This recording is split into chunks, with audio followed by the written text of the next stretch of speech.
Welcome to another Tech Tricks, Tech Tips. Say that 5 times fast.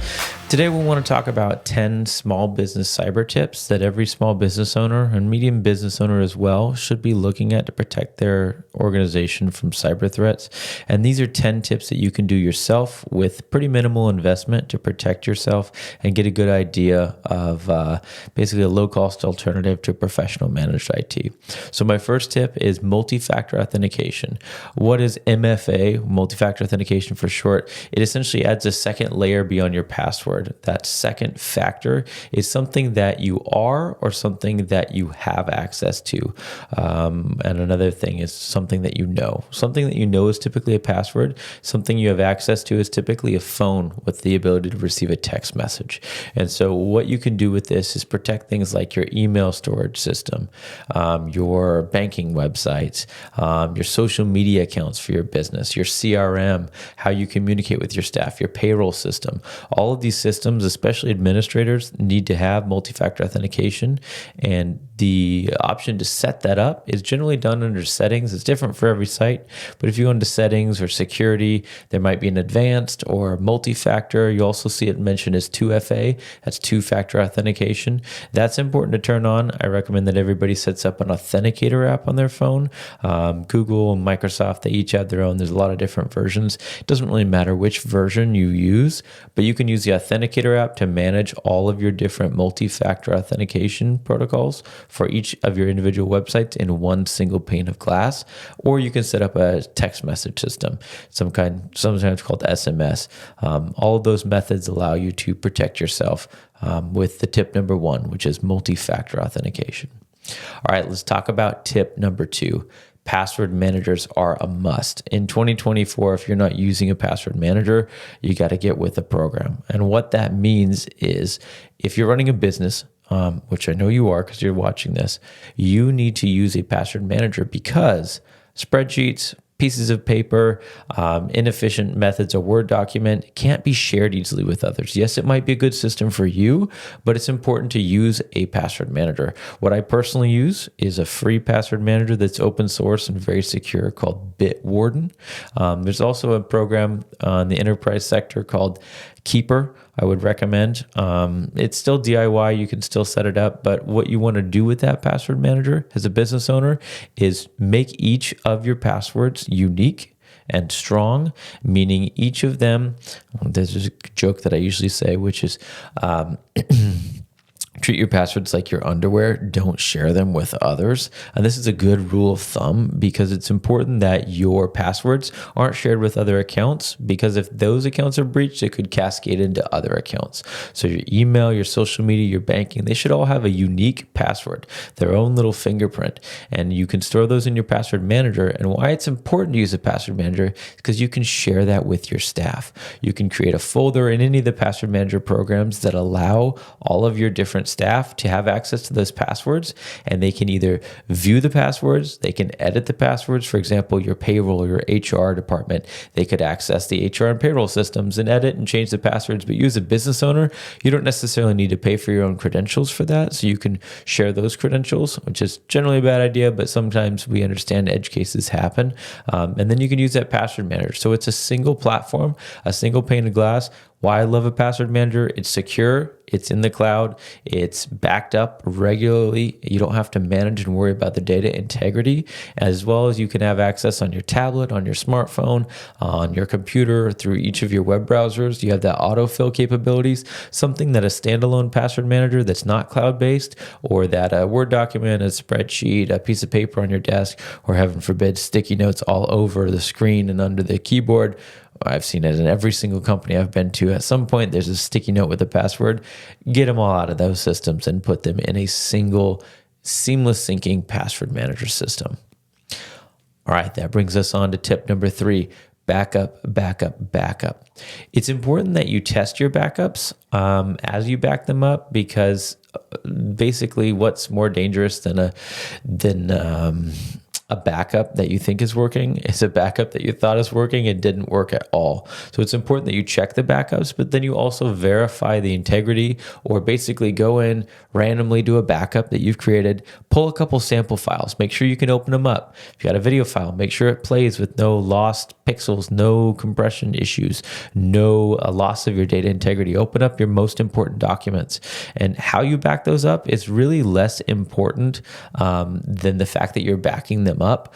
But a good rule of thumb as a business owner is you should have a 3-2-1 backup system.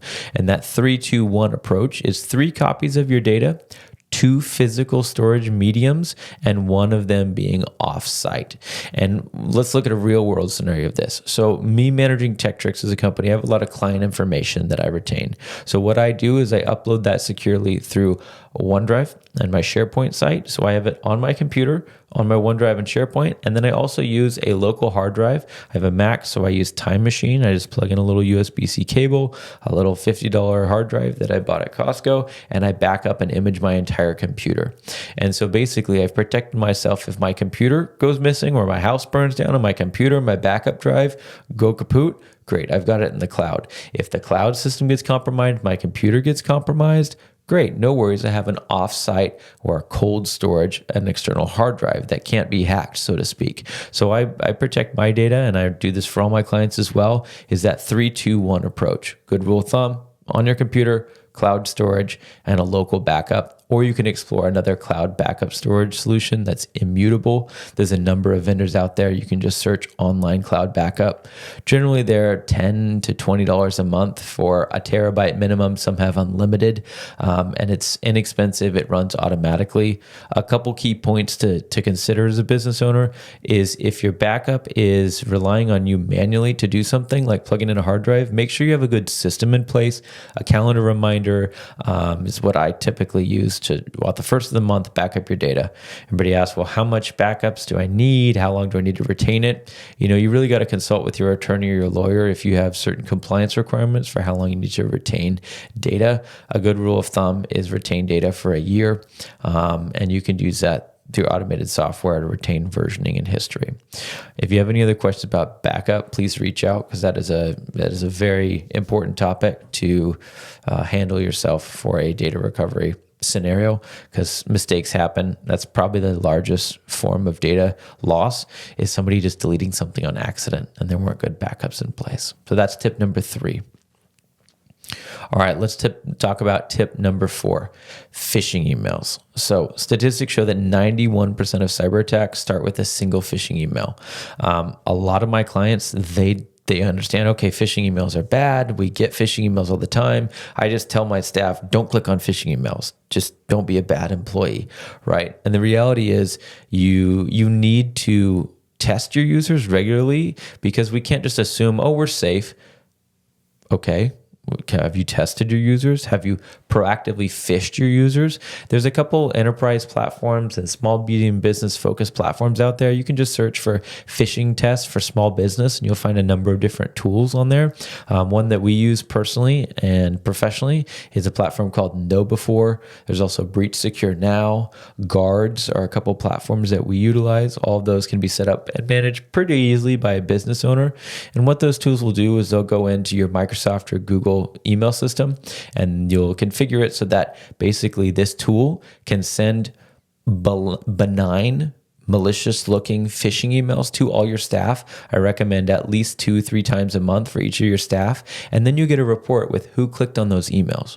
And then what you can do is provide phishing security awareness training to your staff to give them red flags. I'll link down in the comments below. I have a red flags diagram that is going to be super useful. I recommend everybody print that out, put it on your desk, put it in the break room, the water cooler, what have you, so you can recognize the red flags for phishing emails. But it's really important that you're aware that phishing emails are the largest form of cyber attack that your business is going to face. Period, bar none. So protect your staff, train your staff, give them a culture of it's not necessarily okay to click on a phishing email, but if you do click on a phishing email, report it to you as a business owner. Or if you have an IT staff, report it to IT staff immediately, and try not to punish your employees when it comes to clicking on a phishing email, because that's really a failure of administrative oversight, because you didn't train them on how to detect them. Now, if you do have a user who's been trained, who clicks on those simulated phishing emails all the time, and maybe was a source of a phishing email breach, you need to examine the viability of the risk for your organization with that employee, much like if they have a company vehicle and they're constantly crashing it, right? You can only do so many trainings before that user is a risk and a liability to your organization. But back that very, very rough decision with data and information, and actually phish your users. So that sums up tip number 4. All right, let's talk about tip number 5. Update your operating system and software. This is actually super easy nowadays, because if you have a Windows or a Mac, all of the updates kind of happen without us even allowing or asking them to. It's kind of annoying for a lot of Windows devices. You'll see rebooting and applying this update, and it'll just sit there and spin on that blue screen with white text all the time.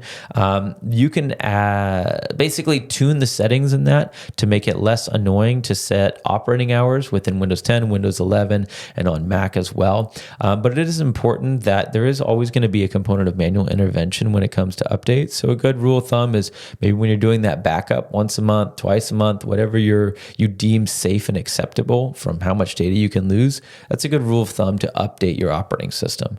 And then when it comes from software perspective, if you have proprietary software, like a drafting software or an accounting software or payroll software, go into it if it's a local application and run an update. Do that on a monthly cadence is a good rule of thumb. And why you do that is because it'll fix bugs, which is nice, but also it'll apply those security controls and updates.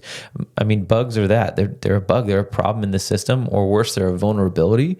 And so it's important that you update the software that runs in the computer. There's a lot of automated platforms and tools. Us as cybersecurity professionals and managed service providers, we use a tool called an RMM, Remote Monitor and Manage, that allows us to update software in bulk without us needing to manually intervene. So it's a little less efficient if you do the DIY route. There's other update software platforms. Ninite is a good one, NINITE.com,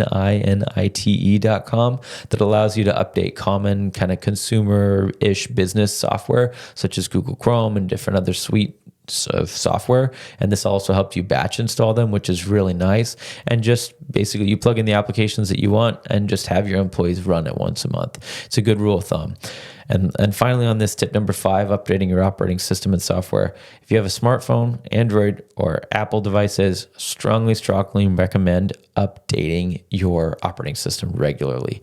Not necessarily needing to be on the cutting edge, the bleeding edge, or the beta software, but try not to be more than a month or 2 behind if possible, because smartphones, they may not have antivirus or security software on them, but they're just as vulnerable, well, a little less vulnerable to cyber attacks. But I mean, how many iPhones are there in the world? Hundreds of millions of them. So if a bad guy was to find something that could hurt them, man, that's pretty devastating and dangerous. We've seen a lot of nasty stuff. So update your device.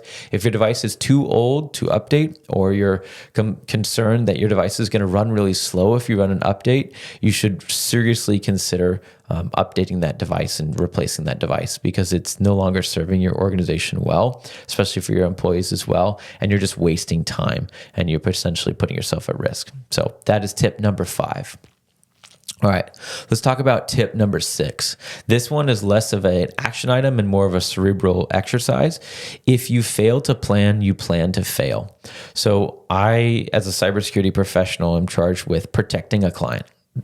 That's my full goal at the end of the day. And so I need to think about, where can cyber attacks come from? What happens if a cyber attack happens? What's our plan? What's our incident response? There's something called a Written Information Security Plan, or WISP, that every business owner should look into implementing. And it basically establishes, okay, think of it like a fire drill for your business. What happens if the server crashes? What happens if the internet goes down? What happens if all my data gets corrupt? What happens if XYZ, an employee, clicks on a phishing email? So you kind of think through, those are some very common examples. What happens if our building burns down? If there's a flood, if there's a disaster, a catastrophic incident? What happens if one of my employees go rogue and they start stealing information, or worse, sabotaging our entire organization. What do our backups look like? What are our systems? And a lot of clients, before I meet him, it's typically just call the on-site IT guy or the guy we pay by the hour to fix it. But the reality is, you as a business owner, you're charged with protecting your company and your data. And if you hire somebody to protect that data, great. Still have a plan. Still test and audit, right? They say what gets monitored and measured can be improved upon. So inspect what you expect. This is so important. Have a plan in place, right? If you have to fire an IT professional, have a plan in place. Know where your systems are. Know where those credentials are stored, right? We call it a break glass account. You should have break glass accounts for a couple of your systems, right? And it's very important to have a plan and then test it. So we do with our cyber insurance provider, which you should have cyber insurance. We'll get to that in another tip. Run an assessment. See what it would look like to run a tabletop exercise. A lot of your cyber insurance vendors, hopefully, will allow you to run a tabletop exercise. You know, hey vendor, what happens if my server was going to fail? Talk to your IT professional if you have one, or simulate it. Unplug the server, right? Shut it down gracefully if you can, and then see how fast we can get that back up with a backup. Or what happens if our internet goes out and none of our staff can work, or Dropbox suddenly becomes unavailable? How fast can we get our systems up and running and move to a different platform?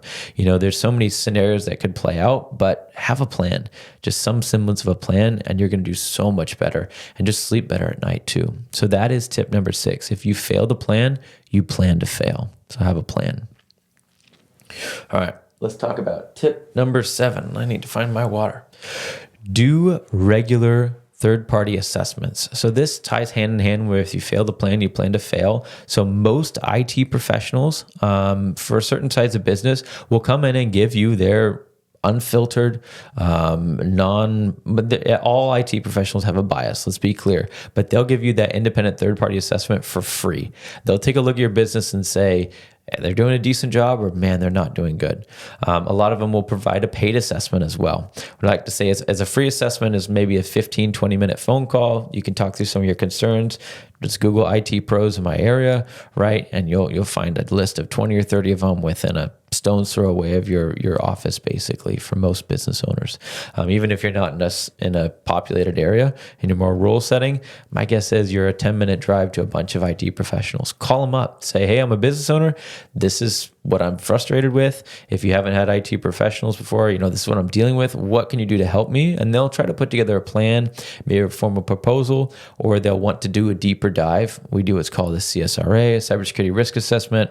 We analyze 27 metrics and points in your business. Price ranges from $1,500 to a couple $1,000 for that. Then there's more in-depth assessments that we conduct as well, which take a little bit longer, which run up in cost. And that gives you a really concrete metric with a bunch, like 27 metrics that we analyze to give you a good idea of what it's like a stop sign: green, yellow, red. What should we worry about? What should we dedicate budget to? What should we put on the back burner maybe later? And then what's good? What don't we need to dedicate resources? So do these third-party assessments. Get a professional to come out there, analyze it. Minimum once a year, you should be evaluating your IT professional.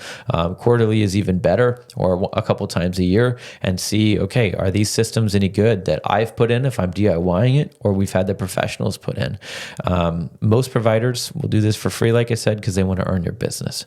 So tip number 7, do regular third-party assessments. All right.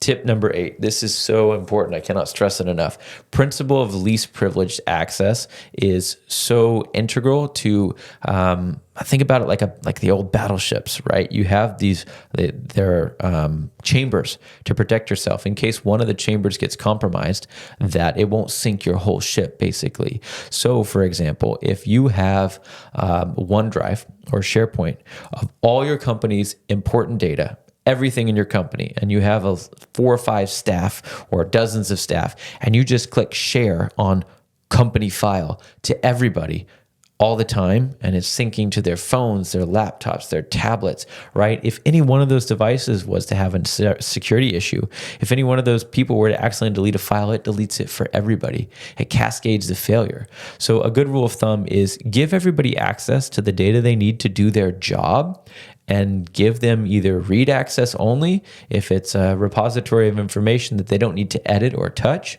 or if they need to edit and change that data, you can provide full permissions or read-write privileges. Restrict access to sensitive information. Your sales team does not need to know payroll information. They do not need to know HR information. Likewise, HR doesn't need to know what the engineer and developers do. This gives your ship, if you will, your business, the ability to withstand significant damage, significant attacks, significant mistakes, significant threats to your generally file integrity. Put principle of least privilege in place for email systems, right? Limit the amount of emails your staff can send. If an engineer, for example, or one of your frontline workers suddenly starts sending out 400 emails a day, right? That's not within their envelope of privilege. So you should restrict that in the email system. Not true for like a marketing person. They might send a ton of emails, right? So basically you should renew who has access to what, or review rather, who has access to what on a maybe not monthly, I would say like quarterly or yearly basis, and just really drill down into who needs what. Basically, don't give anybody the master key. Even as a business owner, this is important. Segment your access and provide privileged accounts. We have what's called a PAM, a privileged access management system, that changes the super admin password on a daily basis and rotates it. A little overkill for most business owners to do it on the DIY route, but a really, really strong threat vector that attackers use, where most business owner, Bob Smith at company.com, that's their email account. And that's also the administrator account for the entire organization's email systems. And if Bob clicks on a single phishing email, it now can cascade and take down all of the other email accounts, which is kind of a good case scenario, or worse, starts to compromise those other accounts. And so if you're performing duties in the administrator function, you should never have that as an account that you daily drive, so to speak. Don't segment that access as much as possible. And a good rule of thumb is when you're in administrative consoles, open it up as an incognito window, any sort of IT management tools, because it doesn't save a session token. We don't need to get into that right now, but basically protect yourself or from your staff on purpose or accident by implementing principle of least privilege access through tip number 8. All right, let's talk about tip number 9, secure your devices and your network. So if you look at your business's core operating assets, it's generally your people, your reputation, and your technology. And so it's really important that you know who your people are in your organization from a technology perspective, what they're accessing, what information they need, what information they don't need, and you need to secure all of those perimeter and the endpoint. So this is where the typical antivirus software comes into place. And then you need a firewall. You need to encrypt the disks on your system. You need to audit the software, any rogue programs. And I know I'm going to get a lot of questions and comments. Well, what antivirus tool do you recommend? What tool do you recommend? And the reality is, when it comes to security, Microsoft has a pretty good handle with their Defender software, which doesn't cost anything. I recommend bumping up your Microsoft 365 subscription to Business Premium to give you a little bit more threat controls on that. If you want to use it's not really DIY friendly, there's a tool called Huntress, which will tap into your Microsoft Defender instance to provide what's called an EDR, an endpoint detection and response. Basically, it can put the kibosh on a computer that's ransomware so it doesn't cascade through your network. These are more enterprise tools. I don't recommend dumping in McAfee or Norton, or Malwarebytes is okay, but any of those off-the-shelf security products, unless they're centrally managed, because you need a platform as a business owner. If you're going to DIY it, you want to DIY it right so that you can see all the computers in your environment and their security status, when their signatures, if it's old school, or their heuristics engine or their AI engine, whatever they want to call it, when was that last updated? What kind of threats were on your system? Are they scanning in real time, or are they doing a once a day, once a week scan? You need to be on top of the security of the devices, which is kind of the core devices. And then from the network layer, a good rule of thumb is you should have a firewall in place to limit access to bad guys getting in, but also your staff accessing tools, inappropriate adult websites, shopping websites. If you have a high productivity work environment, social media on the personal level, that introduces risk. I see there's a lot of sketchy shopping websites. There's a lot of sketchy social media links that'll bring in malware to your systems, and that stops on the perimeter through a firewall. And you're going, well, all my staff work from home, Brandon. How do we protect the network when it's their home router? That is a great question. That is something that is going to be protected through zero trust networking. ZTNA is a common philosophy that we see out there. Zero trust basically means that you have a mini firewall in a way on all of your devices. There's so many different platforms out there that have that. I recommend bundling that with your business security software as well, so you can implement that.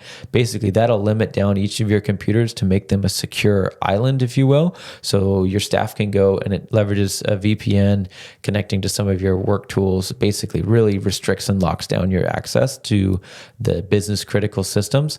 And that basically will convert a laptop that can be used in the office, at their home, or at a coffee shop, or if they're nomadic, traveling. It doesn't matter. They can go all over the world with it, but it establishes that secure link to a known source so that they don't have to worry about somebody sniffing on their device or on the network that they may not trust.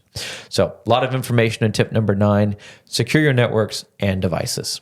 All right, on to tip number 10. This is perhaps let's call it the sandwich, right? Every single business should have an effective cyber insurance policy. And I say effective on purpose because this is more or less the bread that holds your system together, right? It's not really a great analogy, but a good rule of thumb is you need to have the substance of your security in place.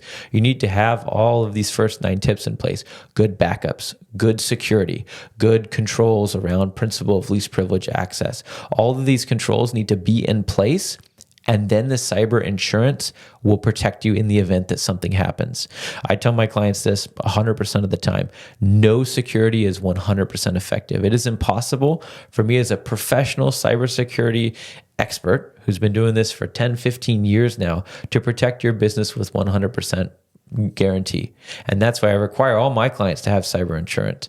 But talk to your insurance carrier. Talk about cyber insurance. Generally, it's very inexpensive. Maybe $100, $200 if you're under generally $10, $20 million a year in revenue a month. So we're talking a couple $100 a month. And what that does, it'll do a couple really great things. It'll provide a framework. So they're going to tell you, in order to file a successful claim, these are the cybersecurity stuff we need to see in place. The things that I mentioned: backup security software, email security, phishing, yada, yada, yada. And once you have all that, let's audit you, let's prove it. Great. Now we're going to provide this coverage for you. And in the event that bad guys basically get through all of these levels of control, we got your back with cyber insurance. Much like car insurance, right? You need to be a safe driver. You need to have airbags. You need to have all these different security safety systems, let's call them, within a vehicle. Same thing with cyber insurance. So if you're driving recklessly, you're going double the speed limit, your insurance is not going to cover you. Same in this realm with cyber insurance. If you don't have security in your systems, you don't have backups, you don't have any protections, and a ransomware incident hits, they're not going to cover you, period, bar none. So it's important that you have this sandwich of all the meat, which is all the controls, and then you have these protection on both sides, sandwiching yourself together for a strong level of protection that can really give you a good idea of peace, safety, and security, that you got all this stuff that we mentioned in these tips to protect yourself, and then you have insurance to protect the unexpected, more or less. So thank you very much for your time. I'm so glad that you guys were able to walk through these 10 tips with me. Really appreciate your time. Make sure you follow Tech Tricks on social media to learn more tech tricks. Thanks again. Have a great day.